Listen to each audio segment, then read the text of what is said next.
ঢাকা বিশ্ববিদ্যালয়ের খ ইউনিট সম্পর্কে তোমরা যেই প্রশ্নগুলো সবচেয়ে বেশি করো সেই সবগুলো প্রশ্নের উত্তর আমরা এই ভিডিওতে দেখব। কিন্তু এর সাথে সাথে যেই প্রশ্নগুলো তোমরা খুব একটা করো না কিন্তু তোমাদের জানা প্রয়োজন সেগুলোর উত্তর আমরা দেওয়ার চেষ্টা করব। আমরা এই ভিডিওতে মূলত দেখার ট্রাই করব যে কারা এই খ ইউনিটে এক্সাম দিতে পারবে, খ ইউনিটের আসন সংখ্যা, কত জিপিএ লাগে, খ ইউনিটের মান বন্টন এবং এমসিকিউ এবং রিটেন এক্সাম সম্পর্কে একদম বিস্তারিত আমরা আলোচনা করব এবং নেগেটিভ মার্কিং সম্পর্কে আলোচনা করব এবং কত পেলে আমরা খ ইউনিটে চান্স পাবো সেটা নিয়ে আলোচনা করব আমরা। এবং কত পেলে চান্স পাবো আমরা সেটা আমরা দেখব একেবারে রিয়েল এক্সাম্পল থেকে। আমি জাস্ট একটা অ্যাজাম্পশন তোমাদেরকে বলে দিব এমন না।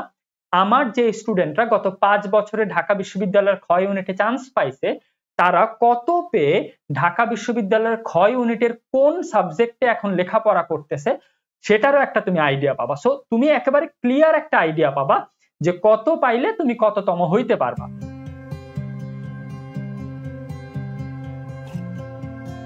তো আমি মহসিন পড়াশোনা করতেছি ঢাকা বিশ্ববিদ্যালয়ে এবং 2017-18 শিক্ষাবর্ষে আমি ঢাকা বিশ্ববিদ্যালয়ে ভর্তি পরীক্ষা দিছিলাম।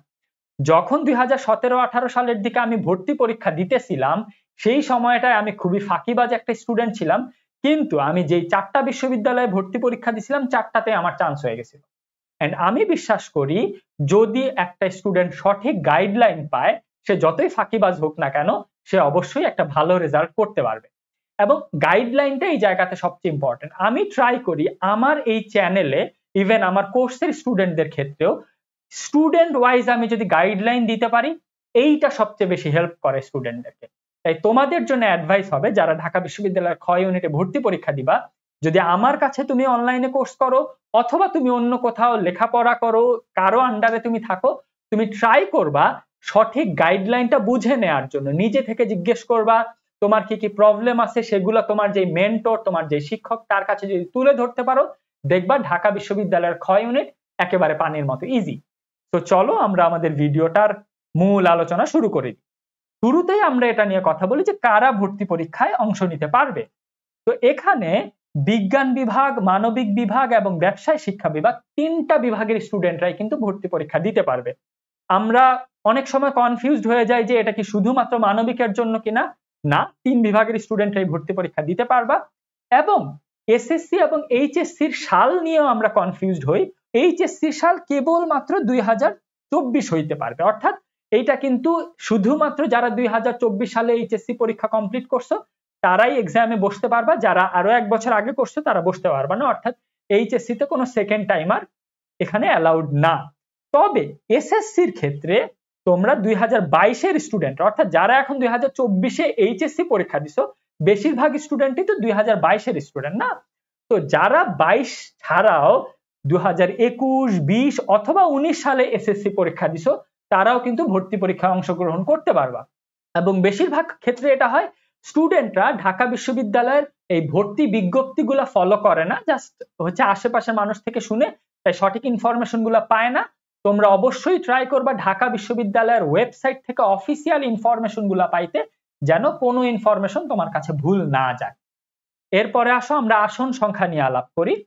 আমাদের এখানে মানবিক বিভাগের স্টুডেন্টদের জন্য আসন আছে 1744টা এবং বিজ্ঞান বিভাগের স্টুডেন্টদের জন্য আছে 908টা এবং ব্যবসায় শিক্ষার স্টুডেন্টদের জন্য আছে 282টা আসন।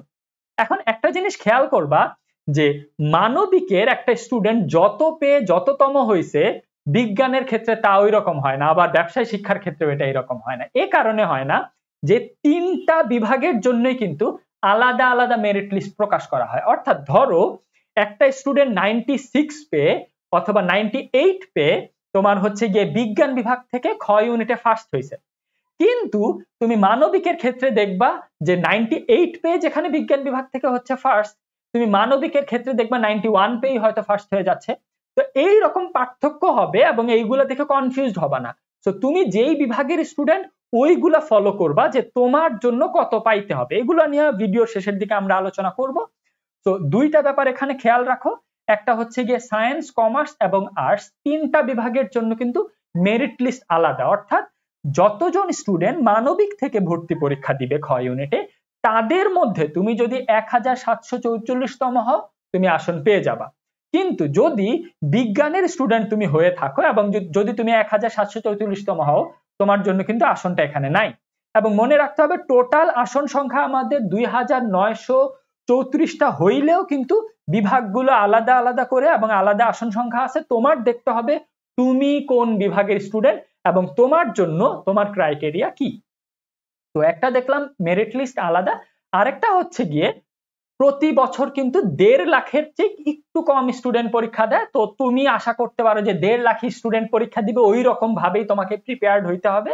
এবং প্রত্যেক বছর কম করে হইলেও তোমার 1 লাখ স্টুডেন্ট পরীক্ষা দেয় এবং হাইয়েস্ট হইলে 1,40,000-এর মতো স্টুডেন্ট এক্সাম দেয়।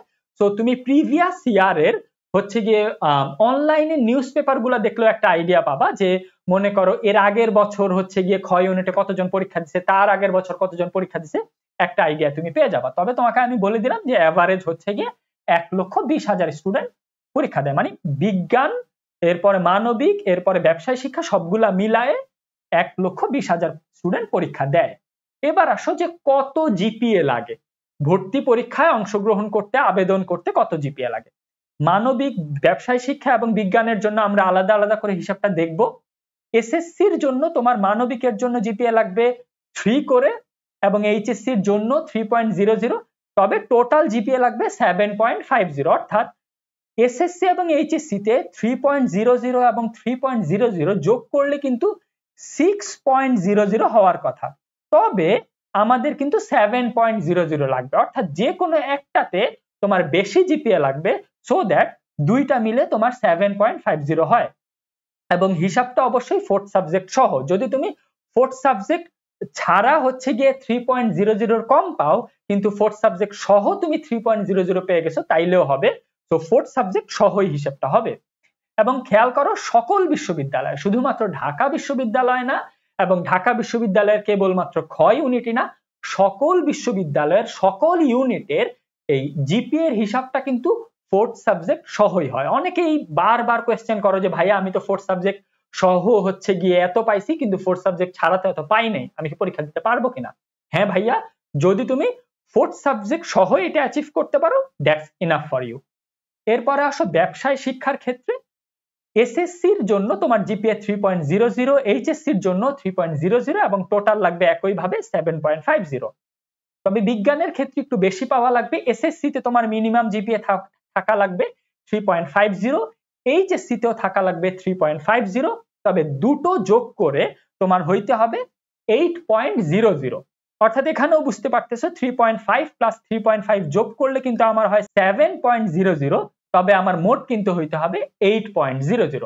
আশা করি জিপিএ কত লাগবে সেই ধারণাও তোমরা পেয়ে গেছো। এরপরে আসো খ ইউনিটের মান বন্টন নিয়ে আমরা আলোচনা করি। আমরা জানি যে ভর্তি পরীক্ষায় আমরা অংশগ্রহণ করি সেই পরীক্ষাটা 100 নম্বরের হয়। এই 100 নম্বরের মধ্যে এমসিকিউতে 60 মার্কস থাকে আর হচ্ছে গিয়ে রিটেন এক্সামে 40 মার্কস থাকে। এই হচ্ছে গিয়ে টোটাল 100 নম্বরের পরীক্ষা। তবে জিপিএ এর জন্য আলাদা 20 নাম্বার থাকে এবং এটা কিভাবে হিসাব হয় পরবর্তীতে আমরা আলোচনা করব বিস্তারিত।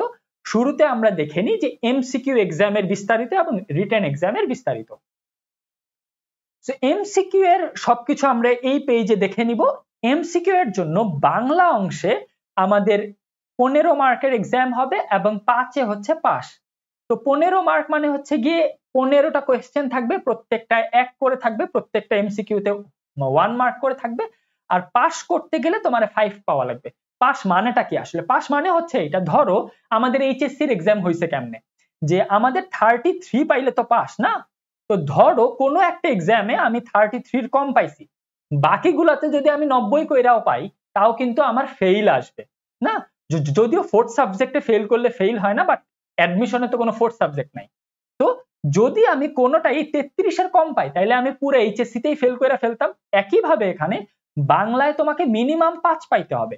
তো বাকিগুলায় যদি তুমি 15, 30 এমন করে পাও তাও হবে না যদি তুমি বাংলায় মিনিমাম 5 পাইতে না পারো। তাই তোমার লক্ষ্যটা থাকতে হবে বাংলায় মিনিমাম যেন তুমি 5 পাও। তবে মানে 5 পাইলে তো আমাদের হবে না, আমাদের 15-র মধ্যে একটা মিনিমাম নাম্বার রিকোয়ারমেন্ট থাকতে হবে। আমি পরবর্তীতে আলোচনা করব যে কত লক্ষ্য নিয়ে আমরা লেখাপড়া করব। সো বাংলায় 15 নম্বরের এক্সাম হবে আর 5-এ হচ্ছে পাস, ইংলিশেও 15 নম্বরের এক্সাম হবে আর 5 এ হচ্ছে পাস, এবং সাধারণ জ্ঞানের ক্ষেত্রে 30 নম্বরের হচ্ছে এক্সাম আমাদের এবং 10 এ হচ্ছে পাস। এইখানে খেয়াল করো যে 15 15 এরপরে 30 এই সবগুলা মিলে 60 মার্কসের আমাদের এক্সাম, এবং 5 5 10 এইটা মিলে কিন্তু আমাদের হয় 20 নম্বর না, 5 5 আর 10 20 হয় না, কিন্তু এখানে পাওয়া লাগতেছে আমাদের 24। অর্থাৎ যদিও তুমি 5 পাইলে পাস করবা, 5 পাইলে পাস করবা এবং এখানে পাইলে 10 করে ফেলবা পাস, কিন্তু টোটাল যদি তুমি 24 পাইতে না পারো তুমি কিন্তু ফেল করবে। অর্থাৎ 20 পাইলেই কিন্তু টোটাল পাস হবে না, 24 পাইতে হবে তোমার। এটা কি মানে কোনটায় একটু মানে বেশি পাওয়া লাগবে, সো দ্যাট টোটাল 24 হয়। আরেকটা ব্যাপার মনে রাখবা এই জায়গাতে, এমসিকিউতে যারা পাস করবে তাদের তাদের সবার কিন্তু হচ্ছে গিয়ে তোমার লিখিতর খাতা মানে দেখা হবে না আর কি। এটা মনে রাখতে হবে কেবলমাত্র 5 গুণ স্টুডেন্ট। অর্থাৎ ধরো বিজ্ঞানের ক্ষেত্রে আমাদের কতটা আসন আছে, 908টা। তো এই 908 স্টুডেন্টকে তুমি যদি 5 দিয়ে করো গুণ, তাহলে যতটা স্টুডেন্ট হবে আর কি। আর্টস এর ক্ষেত্রেও তাই এবং বিজনেস স্টাডিজ এর ক্ষেত্রেও কিন্তু তাই। তোমার এটা ঠিক রাখতে হবে যে অবশ্যই অবশ্যই তোমাকে ওই আসন সংখ্যার 5 গুণের ভেতরে তুমি থাকবা। সো পাস করলেই যে তোমার লিখিতর খাতা দেখা হবে তা কিন্তু না, আর ফেল করলে তো তুমি এমনিতেই বাদ। এমসিকিউ নিয়ে আরো কয়েকটা ইনফরমেশন আমরা একটু দেখি, যে এমসিকিউ তে টোটাল হচ্ছে গিয়ে 60 নাম্বারের এক্সাম, যেটা আমরা হিসেব করলাম সবগুলোতে আমার 1 মার্ক করে থাকবে, যেটা একটু আগে বলে ফেললাম। আর পার রং কোয়েশ্চেনে কিন্তু পার রং অ্যান্সার করার জন্য তোমার কিন্তু 0.05 করে নাম্বার কাটা যাবে।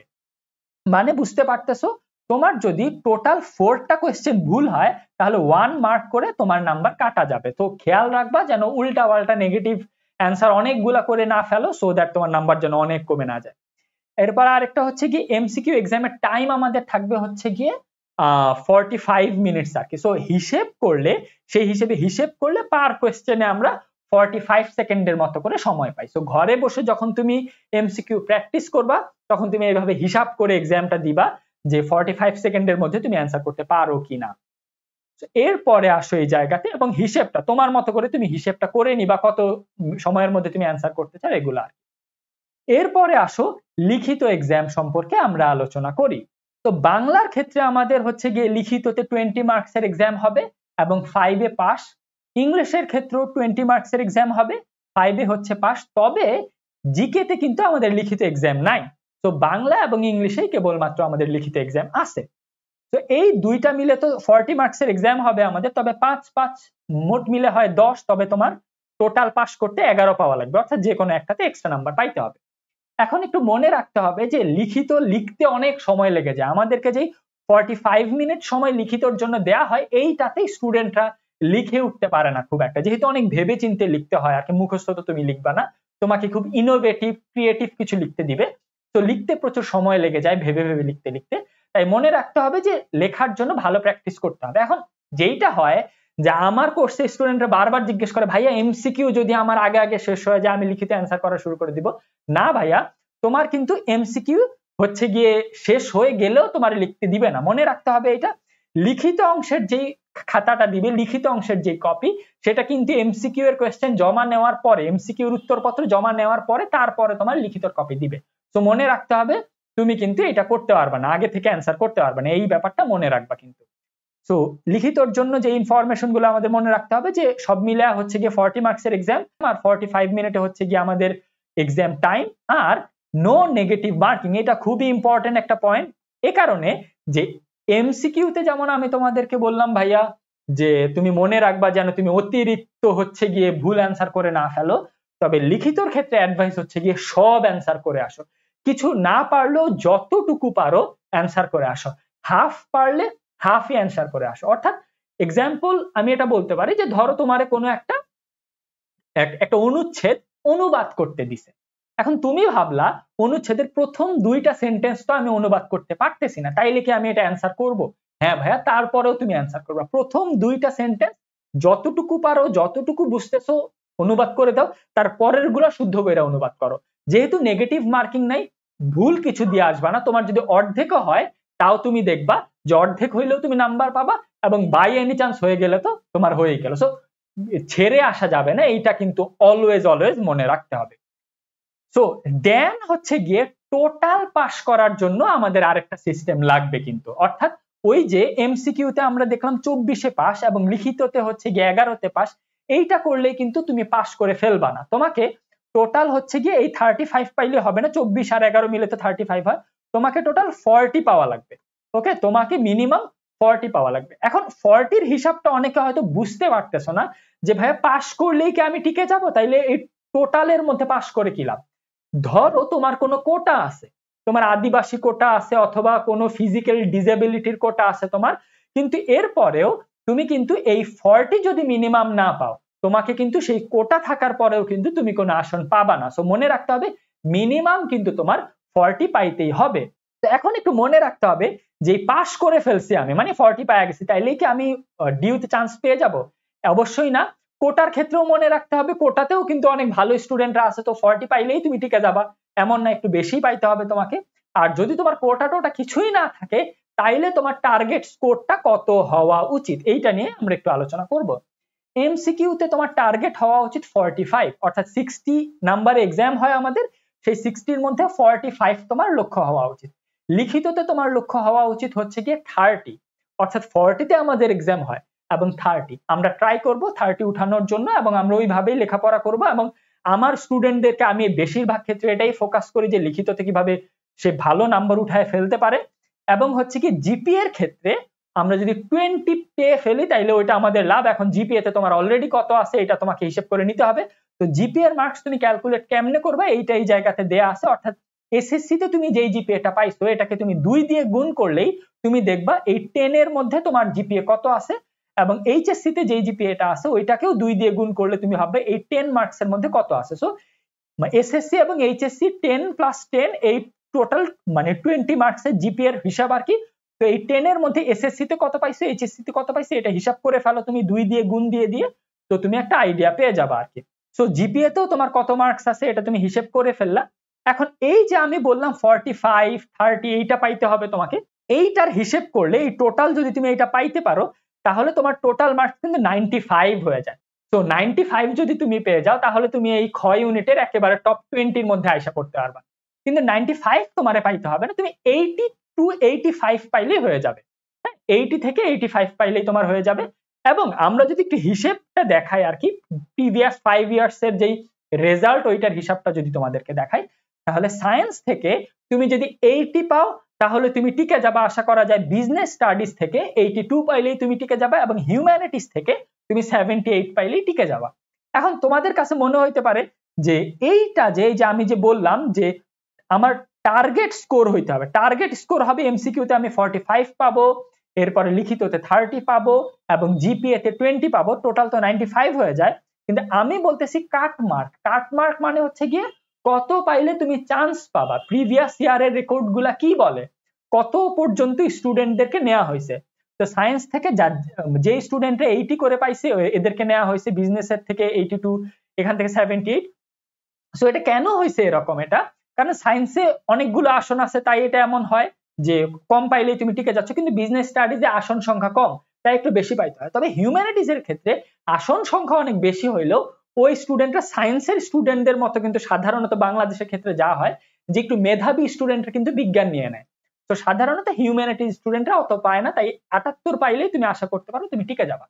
এখন এইটা যে আমি বললাম এটার ভিত্তিটা কি, ভিত্তিটা দেখানোর জন্য আমি প্রিভিয়াস 5 ইয়ার্স এর স্টুডেন্টদের রেকর্ড তোমাদেরকে শো করতেছি যে স্টুডেন্টরা আসলে কত পাইছিল এই জায়গাতে। এটা দেখলে তুমি একটা আইডিয়া পেয়ে যাবে এখানে।